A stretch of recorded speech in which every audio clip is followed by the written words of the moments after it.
Dictation 10 second बाद बोली जाएगी।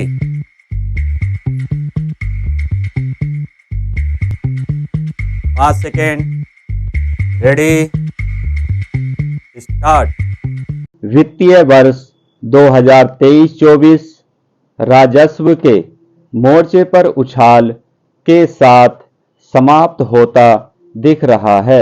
मार्च के मध्य तक शुद्ध प्रत्यक्ष कर संग्रह जहां 19.9% बढ़कर संशोधित बजट लक्ष्य के 97% तक पहुंच गया, वहीं वस्तु एवं सेवा कर से 20.18 लाख करोड़ रुपए की ठोस आय हुई है।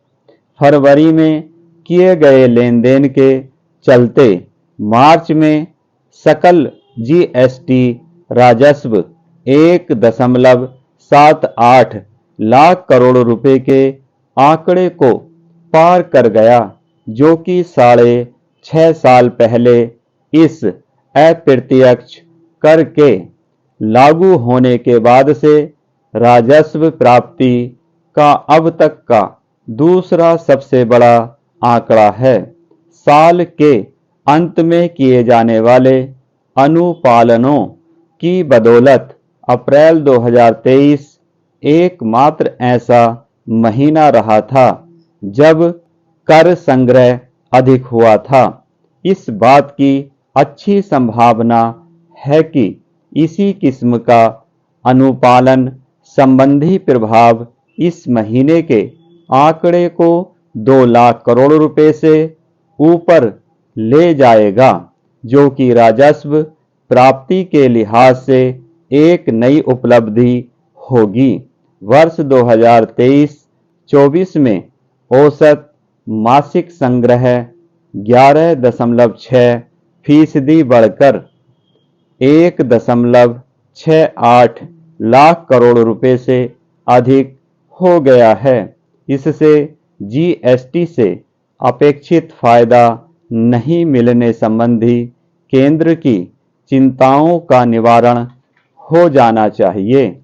वर्ष 2023-24 में केंद्रीय जीएसटी संग्रह अंतरिम बजट में पेश संशोधित अनुमानों से अधिक हो गया है और वित्त मंत्रालय को पूर्ण बजट पेश करते वक्त 2024-25 के अपने लक्ष्यों को संशोधित करना पड़ सकता है, क्योंकि इन लक्ष्यों को अब विकास दर के 10% से नीचे फिसलने की स्थिति में भी हासिल किया जा सकता है।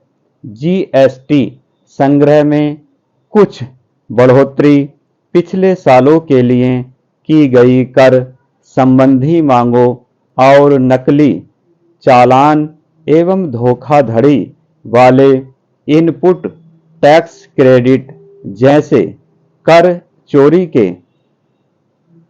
मालूम तरीकों पर शिकंजा कसने के चलते हुई हो सकती है।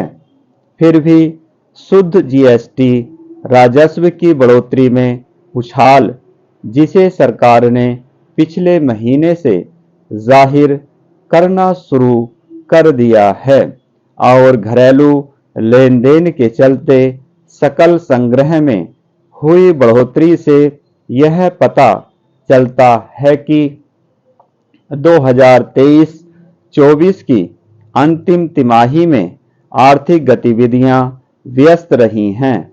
शायद एकमात्र चिंता मार्च के दौरान माल आयात पर जीएसटी में 5% की गिरावट है।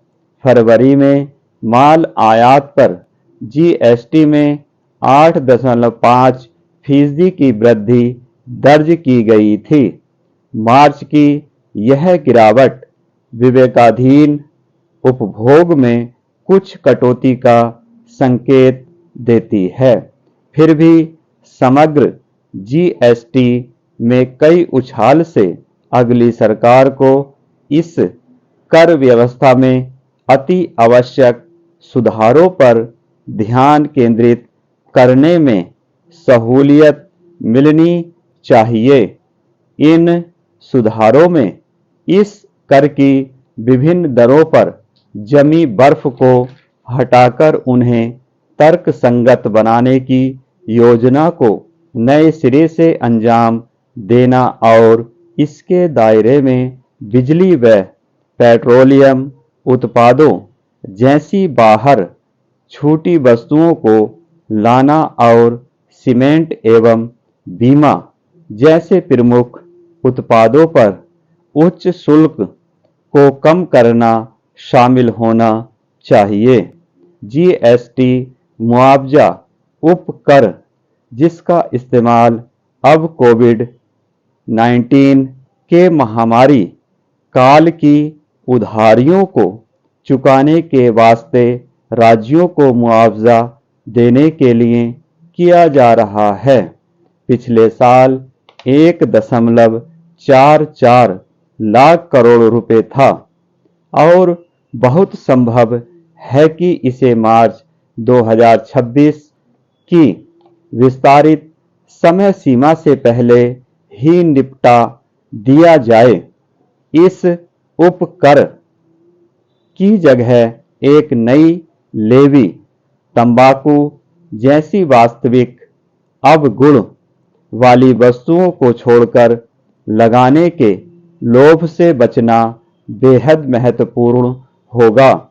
उदाहरण के लिए हाइब्रिड वाहनों पर 40% से अधिक कर लगाने का न तो भारत के हरित लक्ष्यों को हासिल करने और न ही उपभोग व निजी निवेश को बढ़ावा देने के लिहाज से कोई मतलब होगा। स्टॉप।